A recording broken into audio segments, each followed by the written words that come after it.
ইতিমধ্যেই এসএসসি তাদের দুইটা নোটিফিকেশন বের করে দিয়েছে, একটা এসএসসি এমটিএস আর একটা এসএসসি সিজিএল। আজকে আমরা যেটা নিয়ে কথা বলবো সেটা হচ্ছে এসএসসি সিজিএল নিয়ে, যেখানে টোটাল ভ্যাকেন্সির কথা এখানে বলা হয়েছে 17,727। এখানে হয়তো বা ভ্যাকেন্সি সংখ্যা আরও বাড়তে পারে। এটা মোটামুটি গ্রাজুয়েশন করে বসে আছো তোমরা এটার জন্য অ্যাপ্লাই করতে পারো। এখানে পার্সেন্টেজ কোনো দরকার হয় না।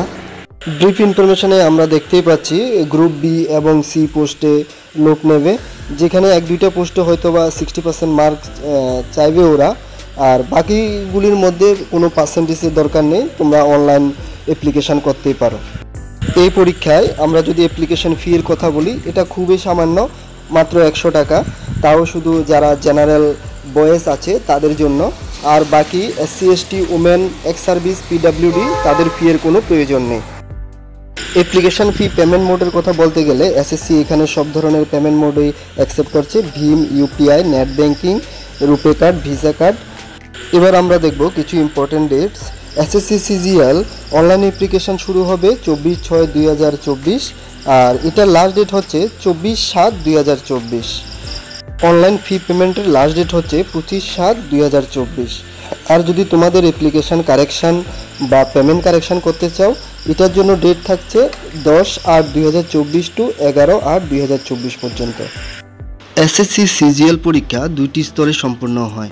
প্রথম স্তরটির জন্য এসএসসি যে ডেট বলেছে সেপ্টেম্বর টু অক্টোবর মান্থ, আর দ্বিতীয়টির জন্য বলেছে ডিসেম্বর মান্থ। রেজিস্ট্রেশন করার জন্য লিঙ্ক আমি পিন কমেন্টেও দিয়ে দেবো। ডিটেলস নোটিফিকেশান তোমরা এসএসসির ওয়েবসাইটে গিয়েও দেখতে পারো।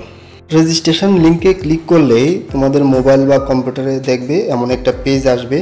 এটার নিচের দিকেই দেখা যাচ্ছে রেজিস্ট্রেশন নাও একটা লেখা আছে। এই রেজিস্ট্রেশন নাওতে প্রথমে ক্লিক করতে হবে। ক্লিক করার পর আরেকটা পেজ তোমাদের সামনে এইভাবে খুলে আসবে। ওই পেজের একদম নিচের দিকে গেলে দেখতে পারবে এখানে কন্টিনিউ লেখা আছে। এবার আমাদের কন্টিনিউতে ক্লিক করতে হবে। কন্টিনিউতে ক্লিক করার পর আমাদের এমন একটা পেজ আসবে যেখানে পার্সোনাল ডিটেলস আমাদের দিতে হবে।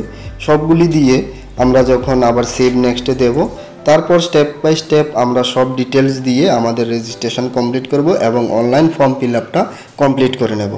তাহলে যারা গ্র্যাজুয়েশন কমপ্লিট করে বসে আছো তারা অবশ্যই ফর্মটা ফিল আপ করো এবং পরীক্ষার জন্য preparation now. Best of luck সবাইকে।